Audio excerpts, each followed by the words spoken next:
Hello there and welcome to my channel. In today's video we're going to take a look at the Amazon show Modern Love. I give you now, it will contain spoilers this video. So Amazon have decided to do a show about couples. Now these couples are like romantic couples, friendship couples, couples to be and married couples. So all that work of couples, and it features Anne Hathaway, Tina Fey, Dave Patrol, John Gallagher Jr. and more. There's 8 episodes altogether, and I'm going to give you spoilers about each one of them. Some of them might be long-winded, so I'm very sorry because there's no way I can try and shorten these because so much goes into this episode of this relationship, so it's really hard to shorten. So episode 1 is a single woman called Maggie. She lives in an apartment building who has a doorman, and the doorman is actually like one of her close friends, as you find out. The doorman's called Guzman, and he is like protected of her. He's like a father figure as well as a friend, and he doesn't really like the men she goes on a date with. And when they get to her apartment, he looks and he's like, nope, don't like, and he blows his whistle and gets a taxi to get the guy to go away. And he's like, I did not like him. No, he's not the one for you. He won't call, and he seems to know that this guy will not call, and he's right. And Maggie's like, he will, but he doesn't. She goes on another date with this other guy, and he seems so sweet and everything. And Guzman doesn't have a problem with him, but then the guy disappears. And Guzman says to Maggie, you don't look well, are you alright? He's really concerned about her. And Maggie's like, I'm fine. Until she realises she's not fine. She goes out and then to the corner shop and then comes back, and Guzman knows there's something wrong, and turns out Maggie is pregnant, and she's looking at her phone and she's thinking who to call, her mum or her dad, and she decides she can't call either of them, so she decides to go down and tell Guzman, and Guzman comforts her, and she's unsure what to do. She's unsure if she should have the baby, give it up for adoption, abort the baby, or keep the baby. She's in like she doesn't know what to do. But we see her show Guzman a baby scan, and Guzman keeps one of the pictures of the scan, which is wonderful. And Guzman ends up helping Maggie throughout. And during this, she's managed to contact the guy and says she's having the baby, and he sticks around only for a little while and then disappears once more. Maggie has a baby girl, Sarah, and Guzman ends up like helping look after her, and it's like a father-daughter, grandfather bond they all have. And sadly, Maggie has to leave life in New York, which is upsetting to Guzman. And he says, go off to LA, do your job, and I'll see you when I see you. And 4 years later, Sarah is now 8 years old, and all she wants to do is go to the museum with Guzman and her mum, and that's what we see. So that's episode 1. There is more information in there, but I'm not going to give you it. I'll let you go and watch that. Episode 2. This one is the longest one that I have to write notes on. It's like nearly a full page, so I'm going to try and shorten this one. It's about a couple called Joshua and Emma, And Joshua is basically telling an interviewer for a magazine about his relationship with Emma, what happened. So we have a flashback to where Joshua and Emma met. They were both going for the same job, but Joshua decides to forfeit the job interview so he can see Emma again. And Emma's like, you fool, kind of thing. But she ends up getting that job. And they decided to go on a date to the zoo and the bond, and things quickly proceed. They end up moving in together. He gets on with her family and he's ready to propose to her, only for her to go back home and for her to sleep with her ex. And Joshua is heartbroken. He just lashes out and he basically dives himself into his work where he makes an app. I think it's a dating app or something. And the interviewer can't believe what's happened and all, and she then finds out that they saw each other passing on the New York street, where basically seeing your ex in New York is very rare, but these two ended up passing each other. So the interviewer, sorry, I can't remember her name, decides to tell Joshua her story. And her story is that she did the book publishing thing and she saw her ex, and because he lost her book, that they didn't get to be together. And it's, I don't know, their story, I was kind of like lost on it a bit, but it seemed that she wanted to be with him, he wanted to be with her, even though they're like much older now, and it didn't happen. It just didn't happen again for her. She broke up with her husband. The guy decided to work things out with his wife, but we just don't know what happened to the woman until the last episode, which I'll tell you about when I get there. So yeah, that episode was up and down. Hi Gary. Episode 3 is the Anne Hathaway's episode, and Anne Hathaway plays this character really well. Her character is called Lexi, and there's something wrong with Lexi, and we don't know that until halfway through the episode, and you're like, that is what's wrong with her right there. So Lexi meets Jeff at a supermarket, and she's all like, bright and happy and cheerful until something just comes over her.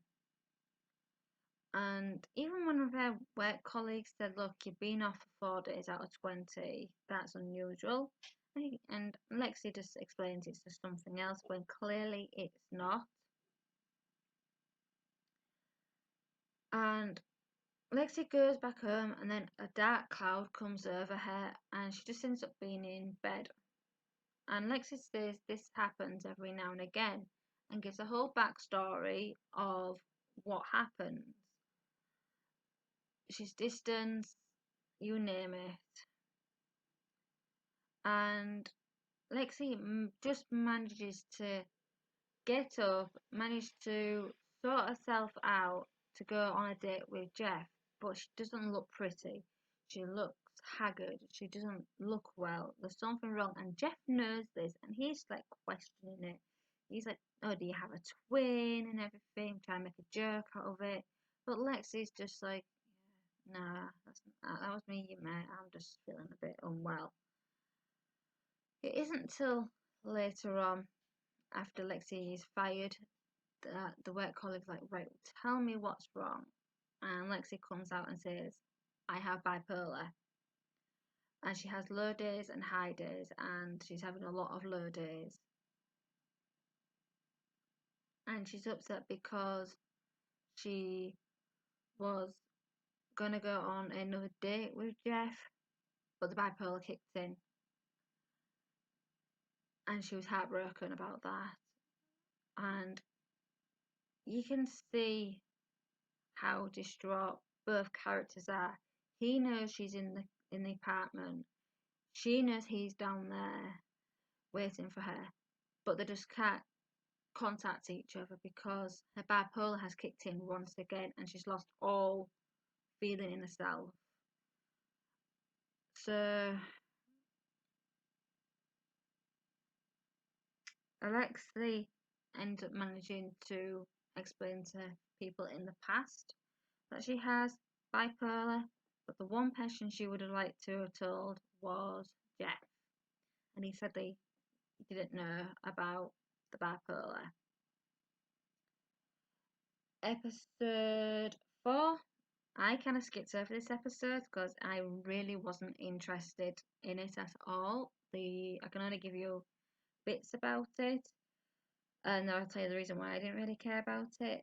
This one, that's actually Tina Fey's episode, and she's a great actress. And basically, her character is upset with her husband. Her husband doesn't seem to care anymore. The spark's gone. He's childish. He doesn't.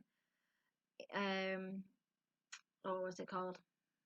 Oh, I can't remember. Introduce her to people, and he's like, "Oh, I just can't remember his name," and she's like, "Well, you still just say this is my wife and everything," but it's just the episode was okay. They're trying to go to therapy, do different stuff that they both like, but both didn't like doing the same thing. They're trying to do different stuff, and basically it was tennis. But it was their kids. Their kids was the problem for me. The kids were like bickering at each other, and I really didn't care for the kids to bicker at each other. They were teenagers, so and they're swearing all the time. It's like I didn't care for all that. So I basically didn't watch all that episode, but I believe the couple got their lives together and came a better parenting and better married couple. Episode 5. Let me see where I am. Oh, I can't remember the names of the characters. I wrote them down, but I can't see them. Oh, there. Rob and Yasmin. Now, Rob and Yasmin are on a date, and they were at the cinema, and these guys are coming down the escalator smiling, and Rob's like, "Why are people smiling?" But he pushes it off, and we end up being at the apartment of Rob's, and he's only moved in for a month, and things get a little kinky between him and Yasmin, and he falls off the sofa and like tears this part here, and he's rushed to the hospital, and they both bond. They see each other at the birth of Lois, and she explains what happened to her father, and he's just saying about all other things. And it's a real good connection. I really liked this episode as well because, oh gee, my neighbour's cat just made me jump. Oh gee.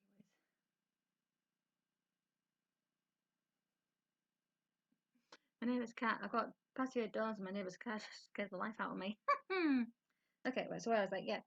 So the help, she ends up staying at the hospital with him, and it's real nice because they're on the second date and she's like, "I'm staying with you," and I think that is so nice. Like, it's the second date and she's sticking with him. I can't say anything more about that episode, but it's brilliant, that one. I really do like how that one turned out.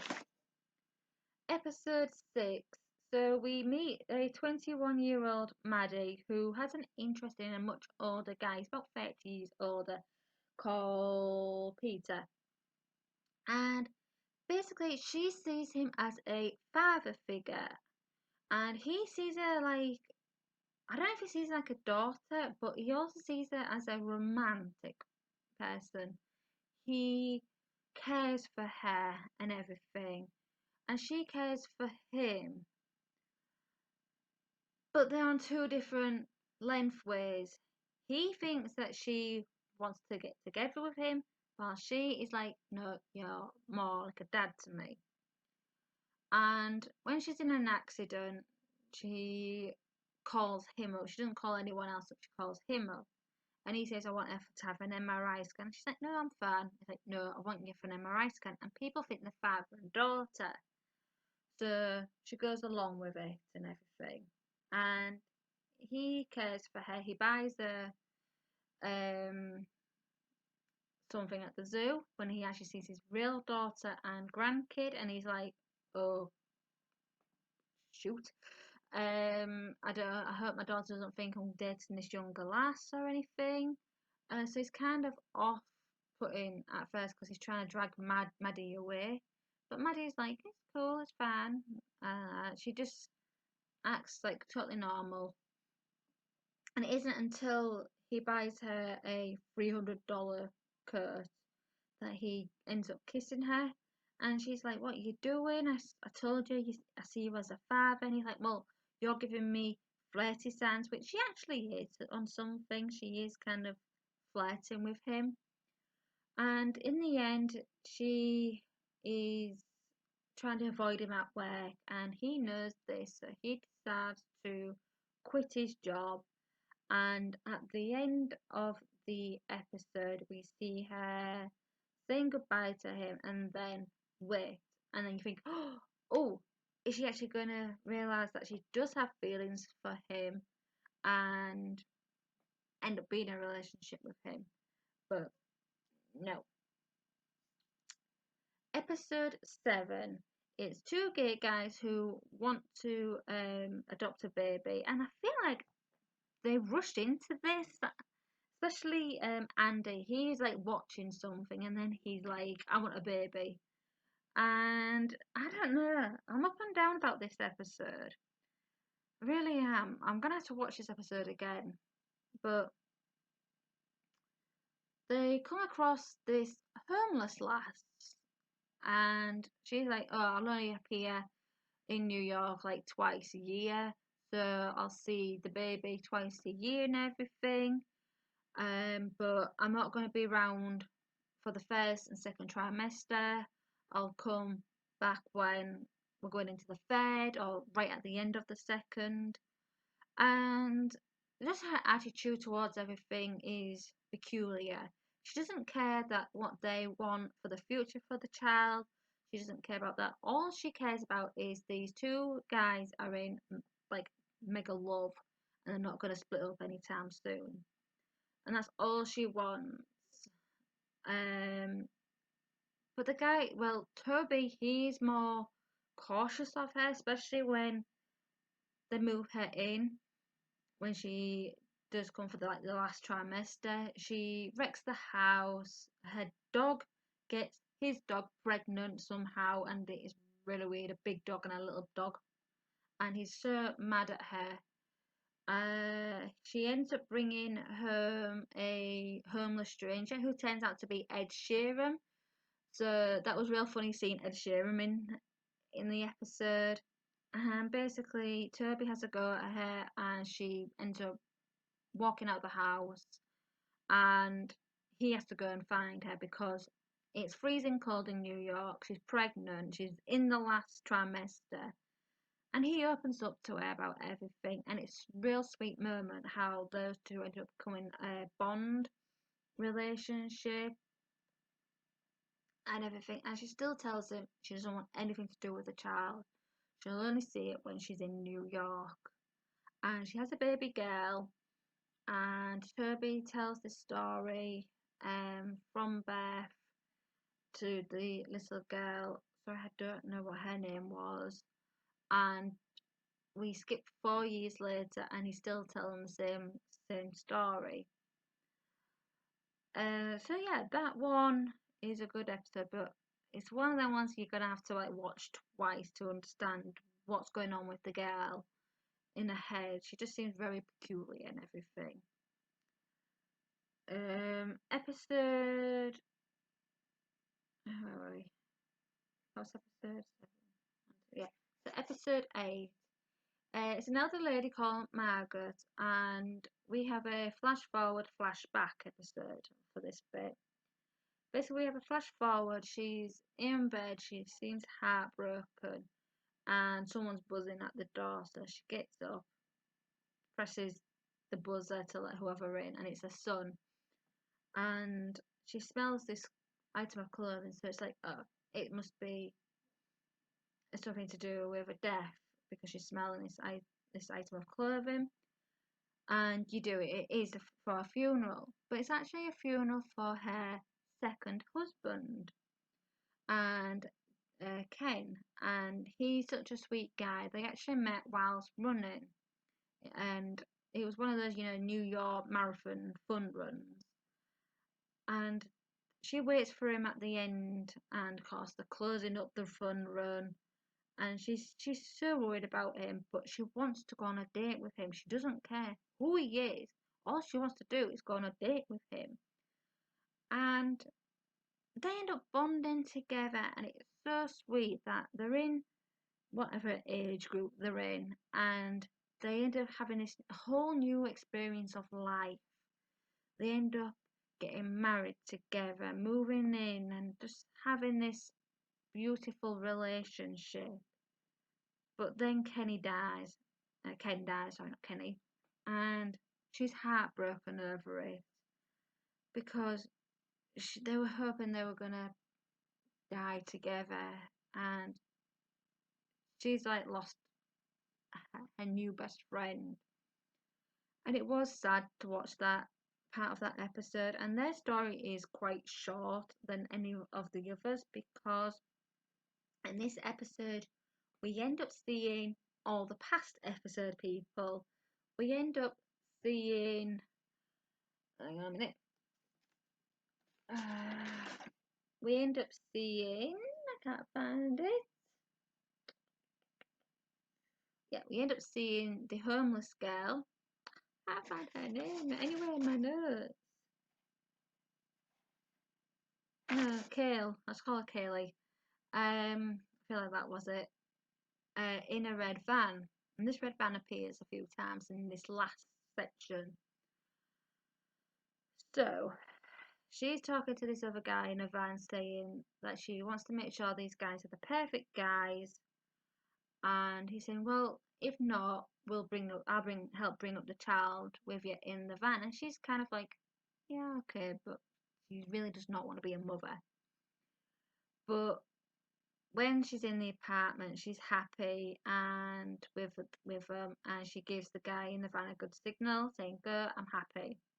The red van then goes past, and we see Maggie going into a clinic, and it's the clinic where we think she's going to have it looks like they bought the child or whatever, because it's these snippets that we don't see from the previous episodes.